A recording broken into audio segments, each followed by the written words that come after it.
Hi, this is Jim from Safety Wars. Before we start the program, I want to make sure everyone understands that we often talk about OSHA and EPA citations, along with some other regulatory actions from other agencies, legal cases, and criminal activity. Everyone is innocent until proven guilty in a court of law. Proposed fines are exactly that, and they are often litigated, reduced, or vacated. We use available public records, news accounts, and press releases. We cannot warranty or guarantee the details of any of the stories we share, since we are not directly involved with these stories, at least not most of the time. Enjoy the show. This show is brought to you by Safety FM.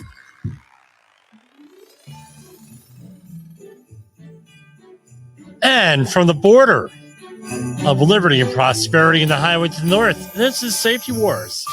For Friday, December 22nd, 2023, I decided to mix it up a little bit tonight. We put on some Christmas music. Don't worry, Jay Allen. It's royalty-free Christmas music. How's everybody doing out there tonight? Had an extremely busy week. We could not be here at all until tonight.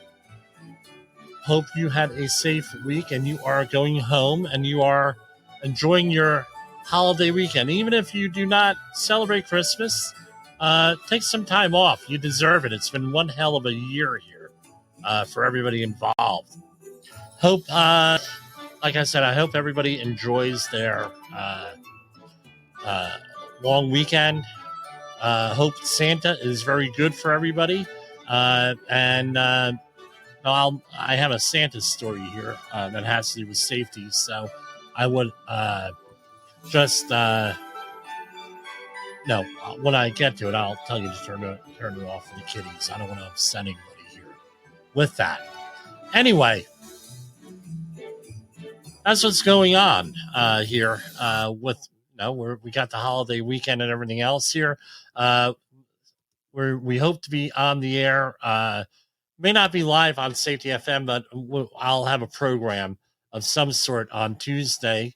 Even if it's a best of program, I intend to be on the air as much as I can next week. I know it's not going to be every day, but as much as I can. I was shocked. I was in New York City today, and the traffic was not unbearable. Apparently, this is being reported as one of the busiest Christmases ever. I guess this year the pandemic ended sometime in May, I think it was. Everybody is out there going around, doing their thing, running out there again and everything else. So on Monday, this past Monday, we did a very extensive story on a milling company in Wisconsin that had 5 fatalities and a massive corn mill explosion in 2017 in Cambria, Wisconsin. Well, wouldn't you know it? One of our listeners there was a witness to this, or actually in the building next door. And she went on to describe to me via email the massive problems that they had historically with that facility. Again, leading indicators. What are those leading indicators that we're keeping track of here? I don't know. It's one of those things. We also have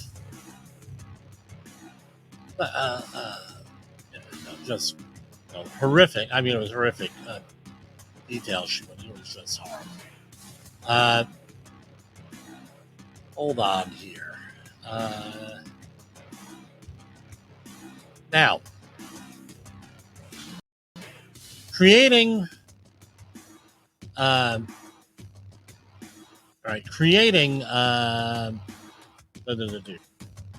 goals. Right? We all have goals. Right. My question is this: how did you do on your goals this year? You say, well, Jim, what difference does it make? Well, on my goals. Well, it's not to beat yourself up over, goals and, not meeting them, not meeting them, everything else. We all have, we have goals and they're lofty sometimes. And you have to, I had a lot of goals I couldn't achieve because the circumstances dictated that we couldn't achieve them. I know that's an excuse. I know the Sean Connery line from the movie The Rock, I'll clean it up a little bit. Trying your best. No, losers always try their best. Winners always go home with the prom queen, right? You said that to the Nicolas Cage character, but we understand that. But you set goals, and the reason why you set goals is that so you can get to there, so you can actually make it to that goal, so you could shoot for something. Because what happens is you give a little bit of course correction. You listening, honey? Yeah, my daughter is right here. You get a little bit of a course correction, right? Like on a ship, and all of a sudden your trajectory completely changes, whether you meet that goal or not. That's why it's important to have goals on things, not just meander, go from time to time. And that this is not to say that we're going to go with that that zero instance, zero injury, zero illnesses type situation that we're always rallying against here, because that kind of a goal, whoa, wow. Yeah, up in the room, that was mine. I know. I'm on the air, honey. But anyway, everyone's excited for the holidays. But anyway, they sorry about that. But no, we're not talking about these goals where, oh, well, we didn't get where we're going to beat them ourselves. Let's just realize that you set a goal to try to change the trajectory a little bit. Now, zero accidents, zero incidents, zero illness and stuff is all baloney. We know that. There's one facility I know of in New Jersey. They set the goals all the time. We're going to have a TRIR, total recordable incident rate, of 0.5 this year, right? And then what happens is they don't make it. And then the next thing that comes out is, you people suck. You didn't make that goal, that 0.5. And this is like going on. And they keep on defining the goals downward every year. And this goes on and on and on, right? For years. So what does that mean? They're an unsafe company? No, that doesn't mean that they're an unsafe company, because we know through our human and organizational performance materials that we have and we talk about here, it's very difficult, if not impossible, to define a trend. Usually you do have leading indicators, you do have unsafe conditions that might be obvious that hey, if we don't fix this, whatever, we're going to have a problem. But the data is collected subjectively, meaning it's not objective, meaning not unbiased or anything. So there are biases thrown into all this data. So so you're looking over here, and then all of a sudden over here there's a problem, right? And it's all over. It's more or less random. That's what we're taught with this philosophy. So what do we have? When you have that type of zero and zero illnesses, zero injuries, it's very easy for companies to say, well, you didn't meet your goal. So, and now what's the implication? You're a bad person and or bad company. And realize that they're working under a lot of incentives also, these facilities, because their end of the year bonuses, especially at the one I'm discussing here, are based. I think the last time I was there, they were based on what the total recordable incident rate was. So now you're a high-level manager at that facility, or mid-level manager, and then all of a sudden you don't make your number. You're talking real money. You're not getting a bonus. You're not getting as large of a bonus. Hey, that promotion, that's because you didn't make the money. Now make that number. Now all of a sudden, what happens? People get vindictive. Right? We talked about this where a guy, I'll say same area, same geographic area.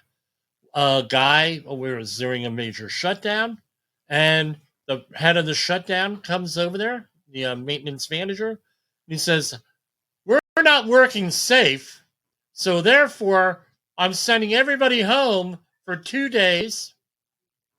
And therefore, you're going to think about it. You tell that to 1,500 people, and it's like, well, the accident happened to this activity over here. I have nothing to do with this. We do all of our procedures and everything else, and guess what? We have nothing to do with that. Now you're going to cause vindictiveness because it's an emotional reaction by the manager that shut things down. And now you're you're psychologically abusing people on that because now you're bad workers because something happened over here and it was a fluke accident. The other thing that I've seen happen, same geographic area, Central Jersey, and this was a number of years ago, they had a serious near miss, second week of December, and someone made the decision, well, you know what, we're not going to screw up our end of the year bonus. He's got with a chance our put that at risk. So what we're going to do is we're going to go and we're just going to shut down the facility for 2 weeks. It was an oil terminal. So, this kind of stuff happens. And what kind of message are you sending to your work crew with that? I'm making sure that we are on the air. All right. Now, what kind of message are we sending there to everybody when you pursue policies like that? So be careful with your goals for next year and everything else with that. That's what the message is for me. I know I'm rambling a little bit, but it's something that you need to think about.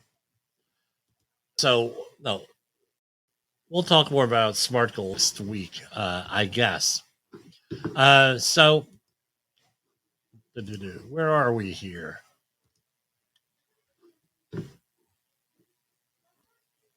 All right. So, when we also talk about environmental stuff, is not the OSHA stuff here, and all different things safety related within our society.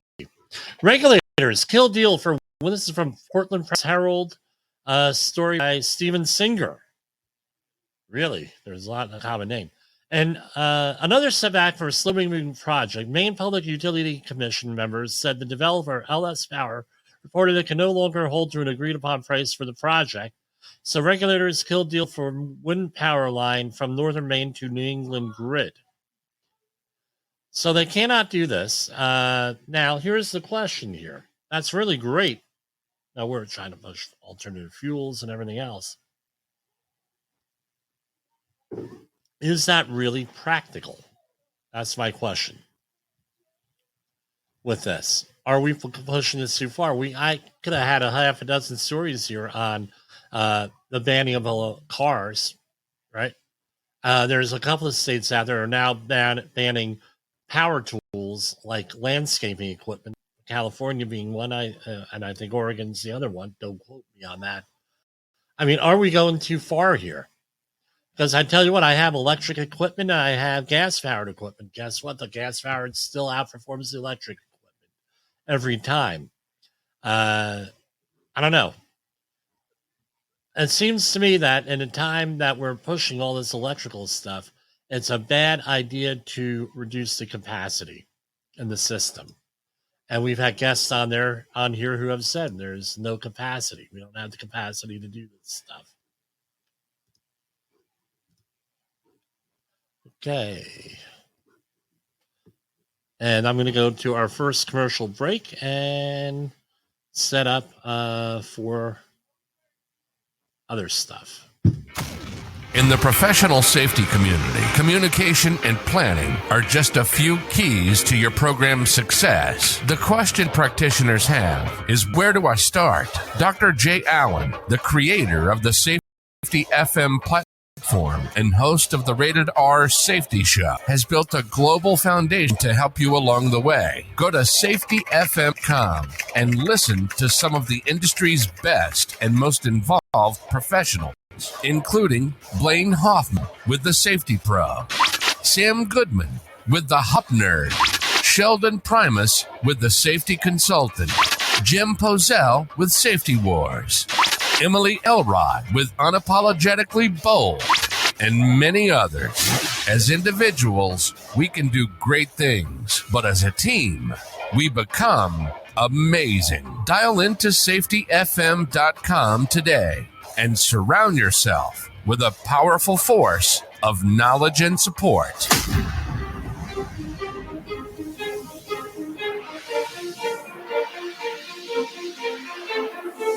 OSHA recordables, catastrophic losses, environmental disasters. You want answers? So do I. This is Jim Posel with Safety Wars. That's my daddy. Yes, I am your father. We're going to go through some of the press releases from OSHA here. I always like to be the first, but I got beaten to the punch on a couple of these. 12 new OSHA alliances aim to increase workplace safety. A dozen companies and organizations from across the country are making the safety of their workers a priority by forming alliances with the Occupational Safety and Health Administration in October and November to improve workers' safety. To your work. Okay. Isn't hearing anything here.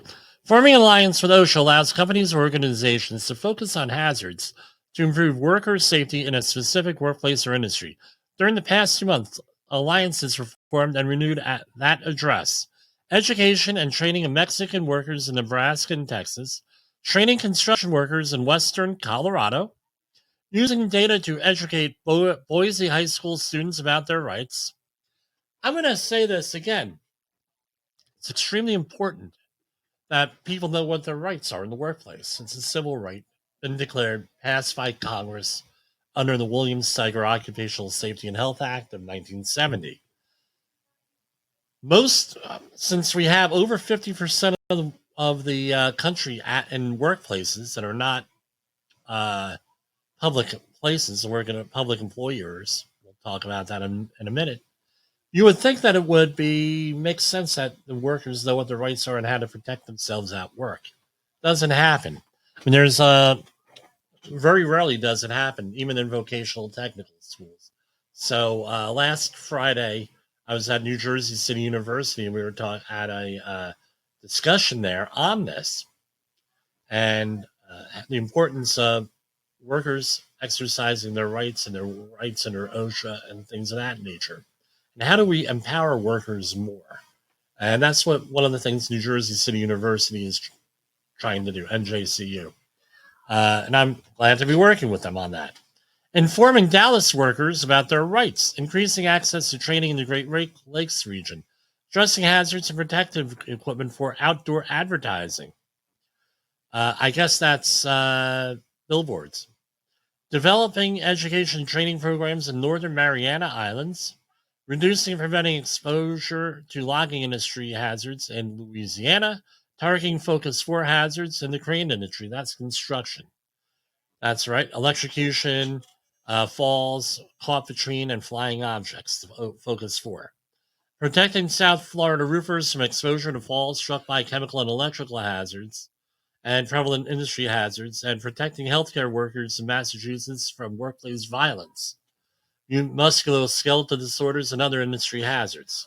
Our vision at OSHA is to see safety and health embraced as a core value in everyone's workplace in America, said Doug Kalinowski, Director of Cooperative and State Programs at OSHA.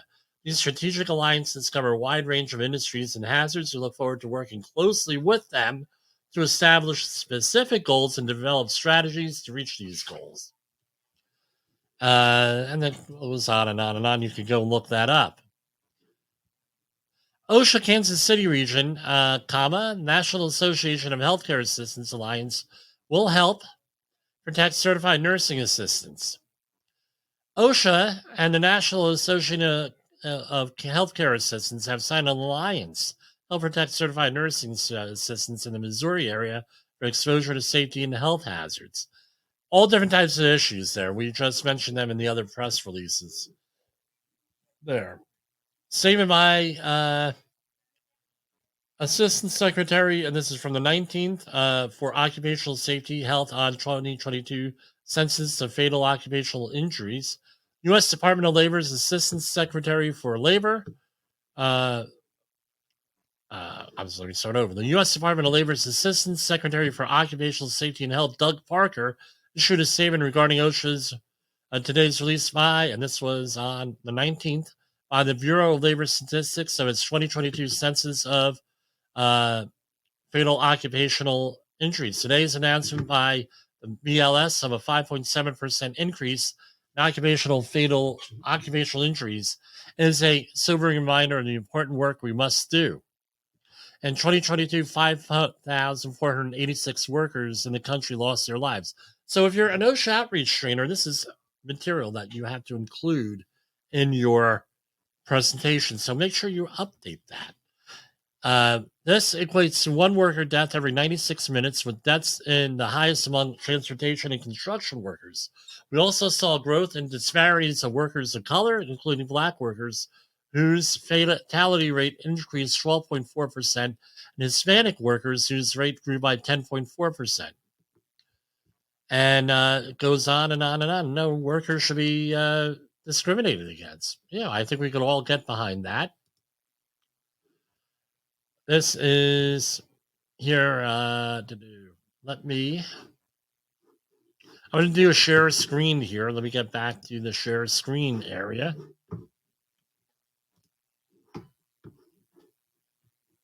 And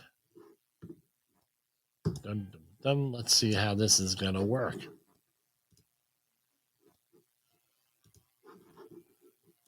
I have many windows open here because I don't know how long I'm going to go.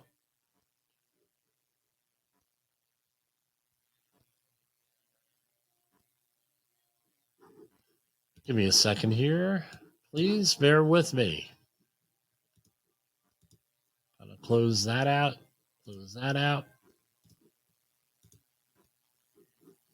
And let's try this again.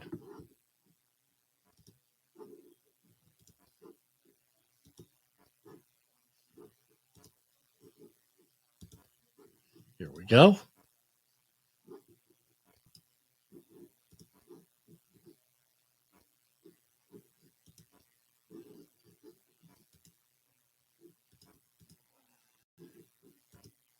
All right. So here we have the fatal injuries. Here's the press release. This usually comes out.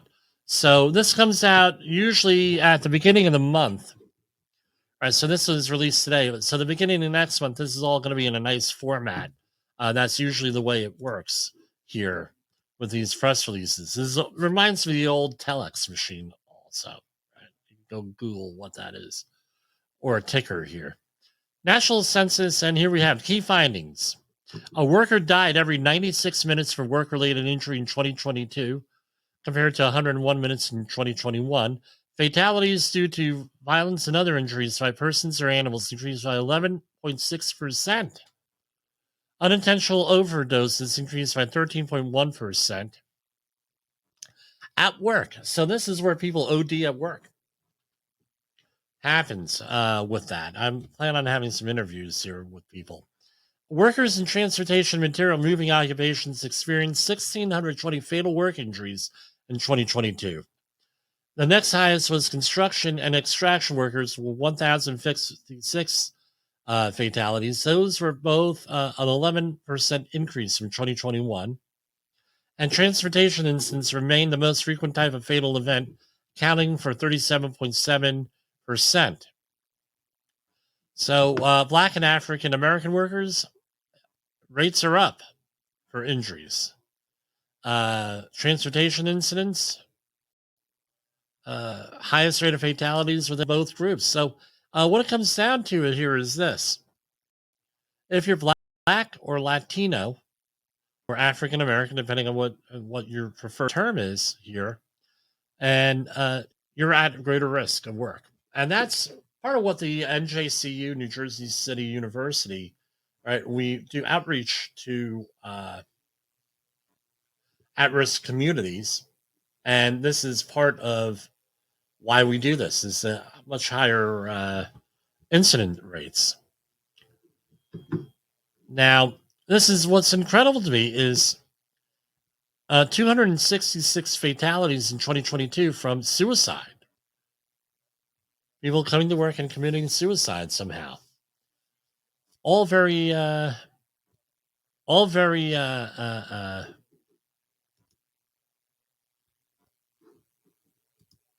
disturbing.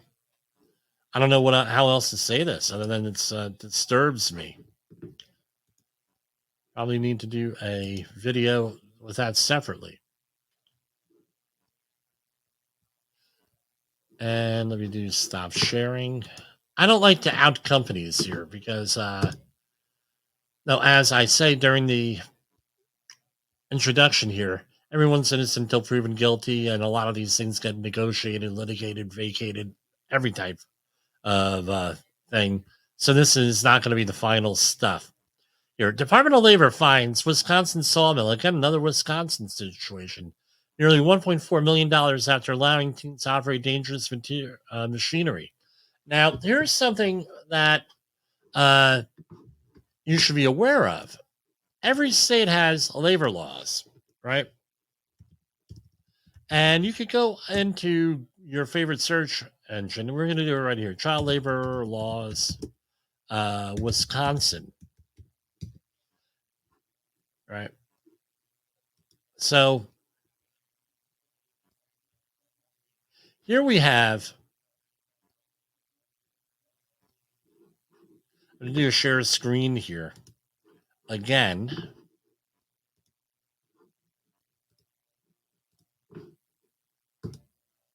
Now, every state is different. And it used to be when I was underage, a minor working, I would get, we'd always hear, well, he's not allowed. My mother would be like, you're not allowed to use meat slicers, blah, blah, blah. But what she didn't know was all this other stuff, because why would you know? It's the 1980s, no internet or anything, no reason why you wouldn't know that.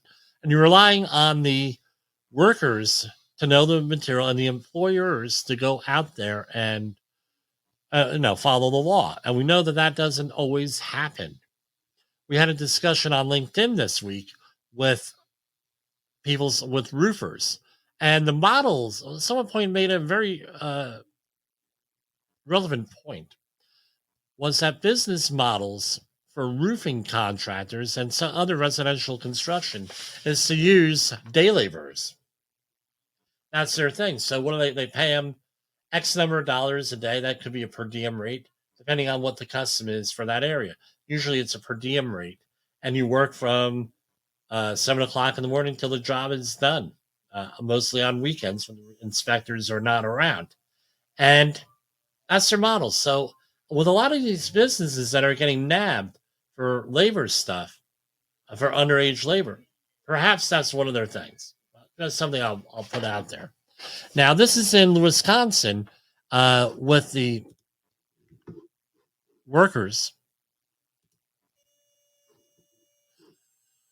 State law prohibits the use of minors to perform hazardous work. A complete list as hazardous can be found in blah, blah, blah, blah. Some instances, the hazard involves the entire work site, while in other instances, particularly machine or activity is prohibited. The following list contains some or more of the common hazards. So hazards are all minors: adult bookstores, use of bakery machines, erection or operation of amusement rides in carnivals, amusement parks, etc. Any work with asbestos, work in any confined space, mining, operation instead of cleaning of meat and food slices. That's what our moms used to say. Excavations involving a trench 4 feet deep or greater. Any work with explosives. That's also federal law. Selling, serving, dispensing, giving away liquor. Some of the states have that also. They're rolling that back. Set up, operation, or cleaning of power-driven metal forming, punchy, or shearing material. Motor vehicles. Any work with radioactive materials. Operation or power of driven circular saws, bandsaws, chainsaws, or guillotine shears. Roofing operations. Slaughtering, meatpacking, processing, or rendering. Any work an employer experiencing a strike or lockout or participating as a picketer in a strike or lockout. Work in a logging industry, including sawmill, lathe mill, shingle mill, or cooperage stock mill operation. Cleaning, setup, or operation of most power-driven woodworking machines. Any work involving wrecking, demolition, or ship breaking. When 16 and 17-year-old minors working between the hours of 12:30 a.m. and 5 a.m., they must be under direct supervision. And this is hazardous to minors under 16. Agriculture, unless employed on a family farm. Airports, gun clubs, operation of any power-driven machineries other than office machines. Personal care of patients in the hospitals or nursing homes. Working rooms where manufacturing, processing, storage, or warehousing takes place. Communications and public utilities work. Transportation of people by property or property by air, rail, or motor vehicle. Street carnivals and traveling shows. Now, let's go now. We're going to go back to the story here.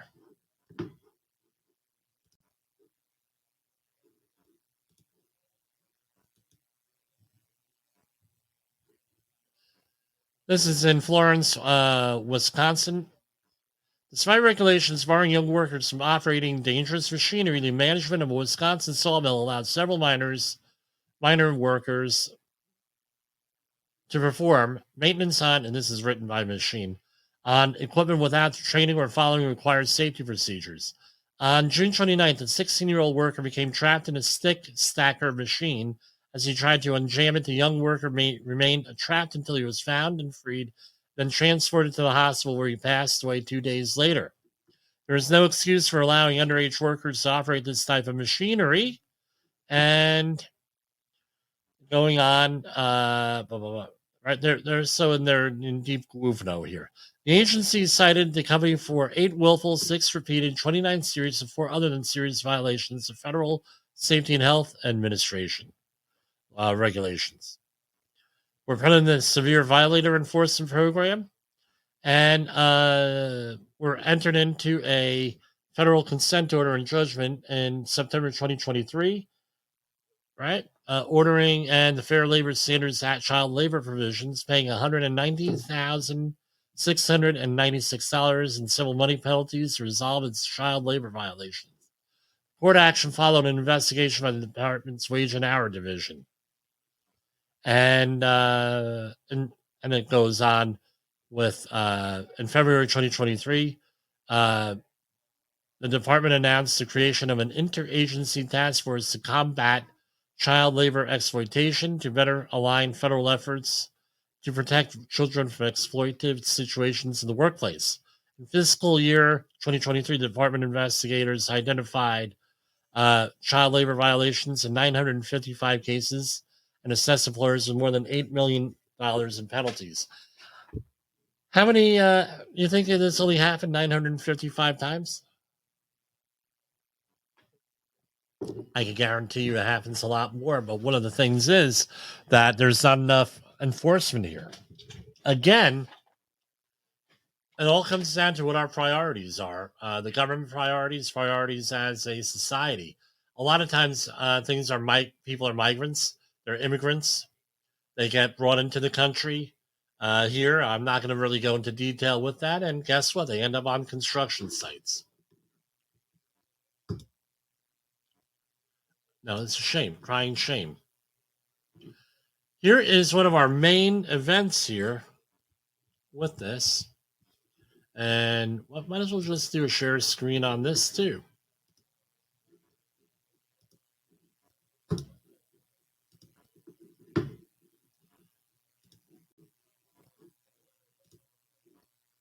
All right. Department of Labor seeks to expand and establish protections for today's emergency response. This was always bothered me. They should have done this a long time ago. U.S. Department of Labor today, and this is from yesterday, the 21st, announced that OSHA will publish a proposal is my favorite word, in January 2024 to update an existing standard and expand safety and health protections for emergency responders, including firefighters, emergency medical service providers, and technical search and rescue workers. President Biden is committed to protecting our emergency responders the same way They protect us every day, and this proposal is a critical step. OSHA will issue notice of proposed rulemaking to modernize the agency's fire brigade standards, first published in 1980, as its protections for a narrow set of industrial and private firefighters have become outdated. Let's repeat that again. Its protections for a narrow set of industrial and private firefighters have become outdated. We're going to talk about that in a minute. Currently, OSHA regulations protect emergency responders' safety and health in a patchwork of decades-old hazard-specific standards. Not designed as comprehensive emergency response standards, they fail to address the full range of job hazards faced by today's emergency responders. The newly named Emergency Response Standard updates the safety and health protections in line with national consensus standards for a broad range of workers exposed to hazards that arise during and after fires and other emergencies. The proposal will include major changes for protective clothing equipment and significant improvements in safety and health practices that the industry generally accepts as standard procedures. The proposal requires that employees to obtain baseline medical screening for all emergency responders and ensure continued medical surveillance for responders when they are exposed to the byproducts of fires and explosions for more than 15 times annually. The proposal also includes a variety of other requirements to better protect workers whose primary job is emergency response. Those whose emergency response duties are in addition to their regular daily work activities. Okay, I'm going to issue some comments, but this is what my comment is. Congress has to get off its rear end and actually go out and make the Occupational Safety and Health Act applicable, right? OSHA regulations applicable to first responders. That's your municipal firefighters, your municipal EMTs, your municipal police, and everything else. Because this is what happens, and I get this all the time with from firefighters. Yeah, Jim. We're employed. These are the employed, not the volunteers. Volunteers, that's another totally different subject here.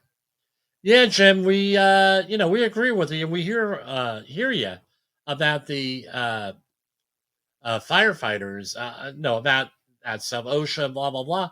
We're firefighters. We don't have to obey OSHA. Really? How did that work out for us during the 9/11 recovery in New York City? That's when this should have been done here. So what's the other thing? They said, well, it makes it stupid because you have the government finding on the government. Okay.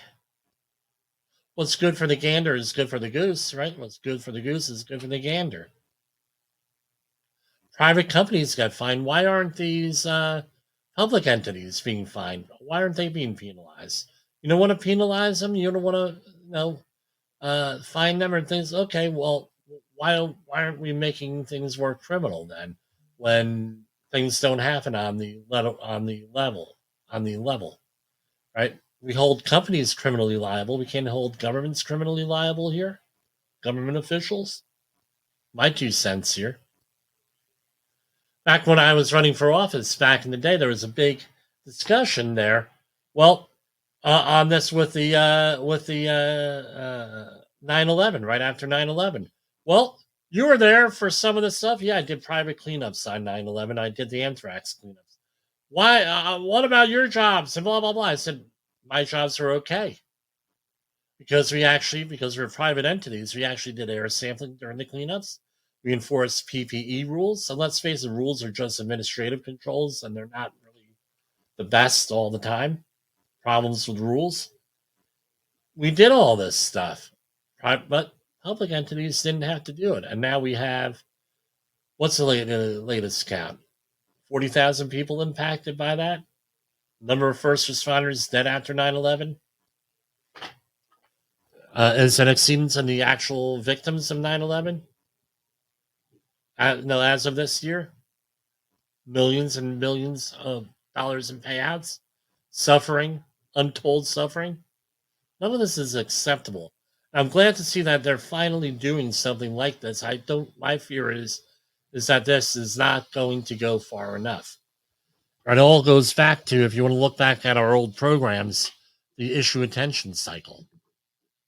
With that, let's take a break here for a minute, and we'll come back. Have you listened or watched the Safety War Show? It does stream live on the radio and on the streamer-emers that we have. So if you have not taken a listen to Jim Bosel and what the hell he's doing every evening with Safety Wars, I would strongly encourage you to take a view or take a listen, whichever option is available for you, and take a listen to what the hell he has going on. It will take some deep dives and some information that you might be interested in. So here we go with the issue attention cycle. And I am not going to split the screen here with this because I really want you folks on the video portion to really see this. Right. And this, I don't know who the copyright holder is on that. It's definitely not me. So here we have the issue attention cycle. We had the pre-problem stage, the undesirable condition. Then it goes into alarm discovery, euphoric enthusiasm. That's kind. Realization of the cost of significant progress. And then gradual decline in public interest, and then the post-problem stage, and then it starts all over again. This is what my biggest fear is with this. It's not going to go far enough, this stuff. And now we're going to go into, well, now we were in the pre-problem stage, or we know that. Now we have alarm discovery. They have this is going to come out. And then there's going to be, oh, crap, they're going to do something that, or people are going to say, hey, things are already done. We don't have to worry about this again. And then the gradual decline in public interest. And then we're back into the territory we were before, post-problem stage or the pre-problem stage, depending on where you are. And this is where the problem is with this. This is also organizations, what private employers and everything else, they get themselves into these types of situations. It's not good with this. And then all of a sudden, well, we already took care of that situation. So therefore, we don't have to worry about that situation ever again. Very frustrating. And then things don't improve. And then years later, you end up with the same type of thing going on. All right, I want to get through these news releases here.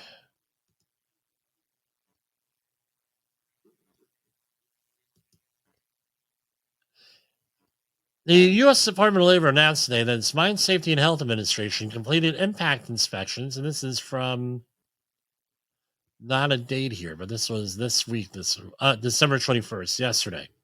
The Department of Labor announced today that its Mine Safety and Health Administration, that's MSHA, completed impact inspections at 14 mines in 10 states in November 2023, issuing 184 violations and 1 safeguard.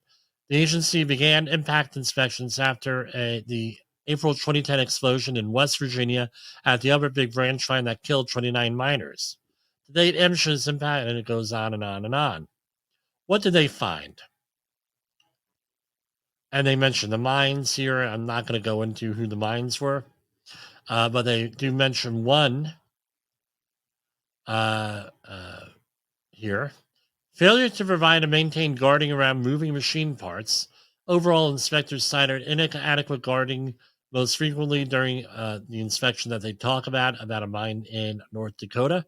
Lack of appropriate protection for moving machine parts can contribute to fatal mine accidents.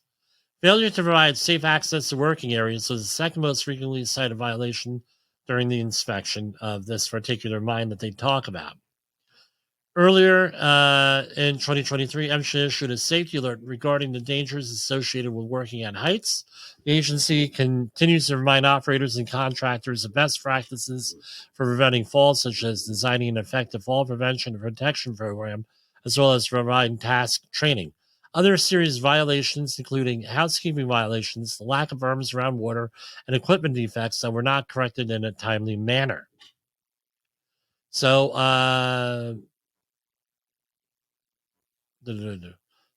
they had like 2,400 violations for the industry total, almost 2,500, including 706 significant and substantial and 52 unwarranted failure findings.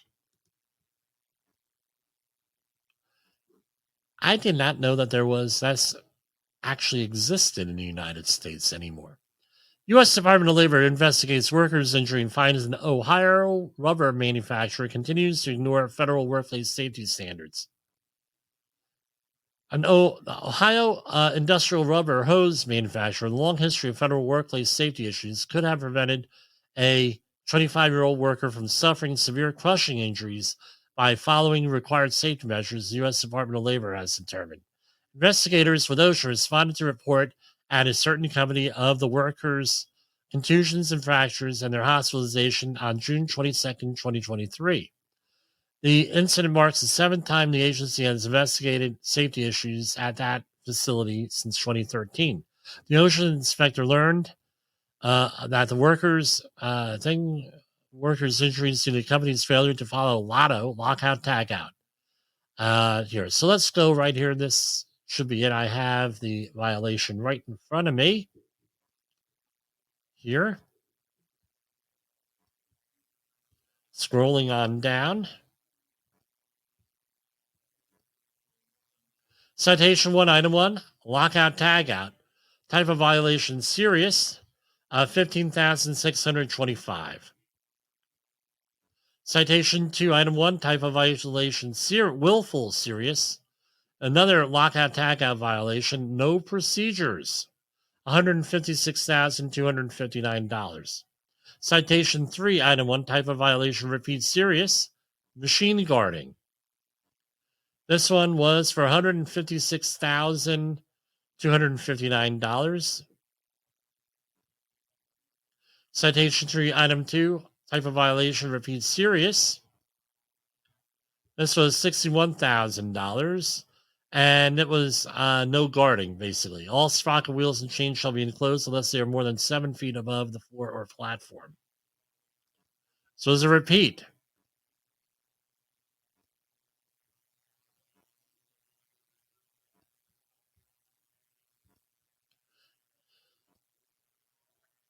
And citation 4, Item 1, other than serious.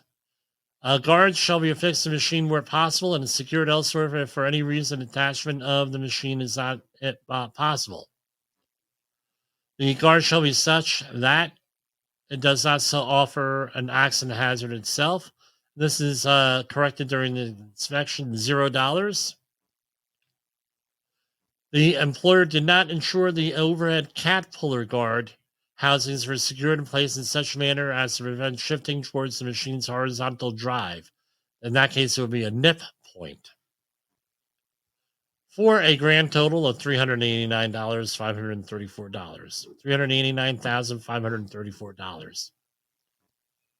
Really?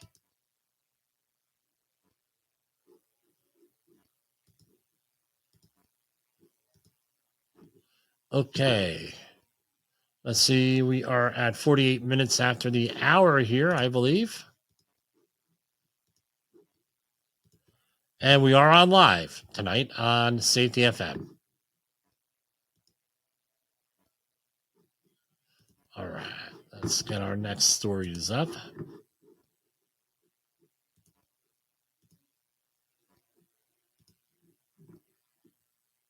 Okay, here we go. Cops, and this is from the Smoking Gun. Man was battered for belching.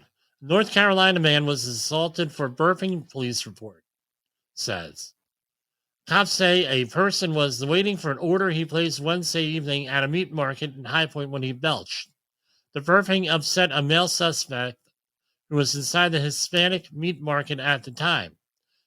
When the person subsequently exited the business with a female companion, the suspect was outside with 3 other Hispanic males.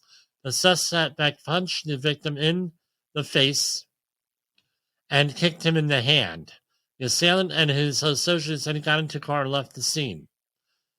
The victim was a self-employed construction worker who lives in nearby Asheboro. And, okay. Wow.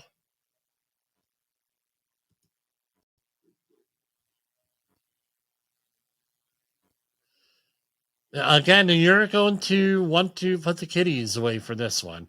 But children watch in horror. I'm giving you a warning, right? 3, 2, 1. Don't want the kids to hear this. 3, 2, 1. Children watch in horror as Russian Santa falls to his death in a monstrous stunt. The tragedy was described as a completely unpredictable event by the residential management company. A man dressed as the Russian Santa Claus was the victim of a monstrous misfortune as he plunged to his death during a stunt for children. The man, an experienced industrial climber aged between 25 and 35, had intended to stun children gathered around a Christmas tree by climbing down from a residential high-rise building. But the amazing surprise turned into a tragedy as the red-robed grandfather Frost fell to his death from the 24th floor. The climber, who reportedly mixed up his safety ropes, crashed on a snow-covered structure on the first floor of the building, which spared the children the sight of a body. Incredible. To add to the horror, the man's wife and his young child were among those waiting for him to think. Sorry to hear that around the holidays. Wow. Inside China's chilling brain warfare unit, developing mind-controlled weapons, super drugs, and soft kill tech. This was in the movie Firefox in the mid-'80s, starring Clint Eastwood. Phenomenal movie back in the 80s. But now looking at it, man, that was cheesy. China has been developing, but I still like the movie Firefox. China has been developing mind-controlling weapons as part of their latest psychological warfare strategies, the report has revealed. The People's Liberation Army has been developing artificial intelligence and new technologies like brain-computer interfaces for military use, research group CCP Biothreats Initiative stated. The group's analysts believe that Chinese military is hoping to develop a new form of arms that will win them wars without the use of their already expansive amount of firepower. Wow. The Chinese army is suspected to have developed anti-sleep glasses for their own troops' remote alertness and to counteract similar psychological weapons used by enemies. Wow.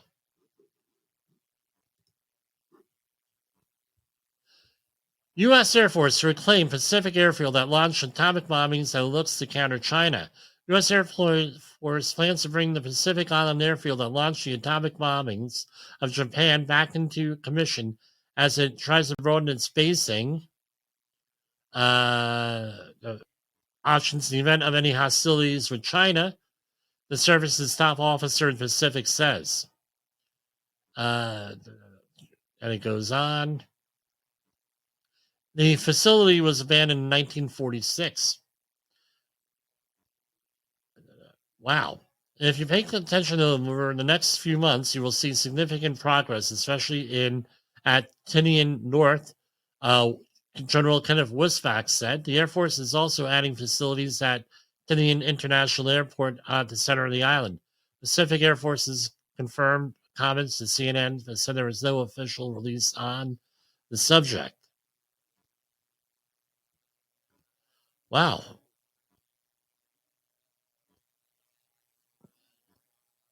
Incredible. Here, where this is, right? You can check it out on CNN. Thinking about quitting your job, so are 39% of U.S. employees. A new piece of research has found 39% of employees who have been with the company for less than 6 months plan to leave within the next 12 months, a 6-point increase from last year. This is from The Hill. With the new job honeymoon phase well and truly over, employees are increasingly determined to make their voices heard when it comes to ensuring their workplace experience addresses their individual needs. They're not prepared to hang around in jobs that aren't working for them. One of my problems when I was younger, I stayed too long at companies. So why are American workers so unhappy with that they're thinking about quitting so soon after starting? Often it's a case of finding out the grass is not quite as green as they might have been led to believe. Let's say they were lied to, they feel. And that could be because the people who are hired them are not the ones that they end up working with. And the vague promises, commitments they're made during the recruitment process fail to materialize once they're in a position. It's not that employers are breaching the terms of employment contract. It's more subtle than that.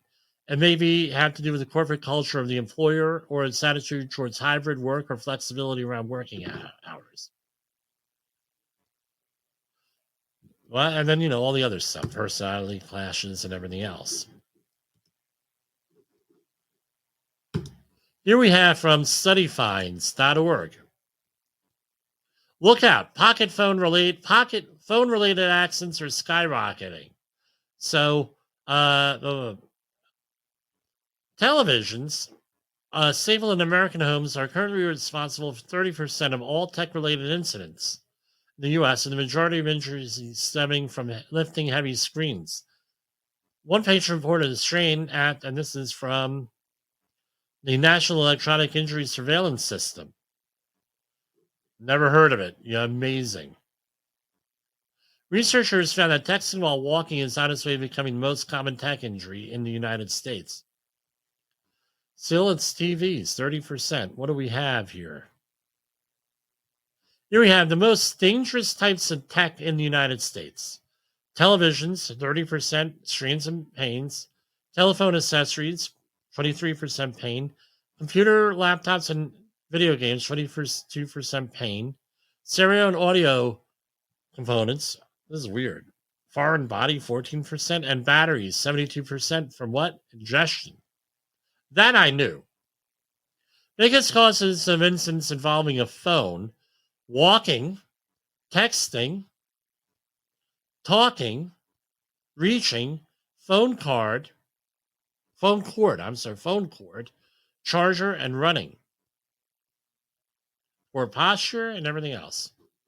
Wow, we're going to have to save this one. And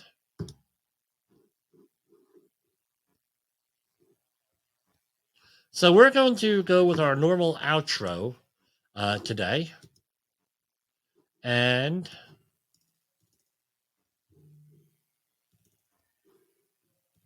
we'll see everybody later on. Merry Christmas to everybody if you celebrate. We'll see you back next week. And let's remember, Christmas starts next week and lasts for 12 days.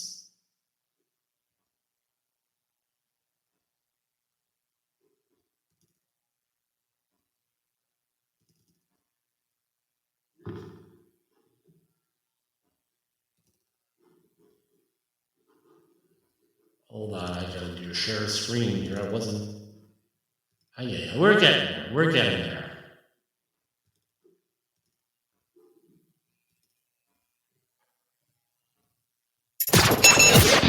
The views and opinions expressed on this podcast are those of the host and its guests, necessarily reflect the official policy or position of the company. Examples of analysis discussed within this podcast are only examples. They should not be utilized in the real world as the only solution available, as they are based only on very limited and dated open source information. Assumptions made within this analysis are not reflective of the position of the company.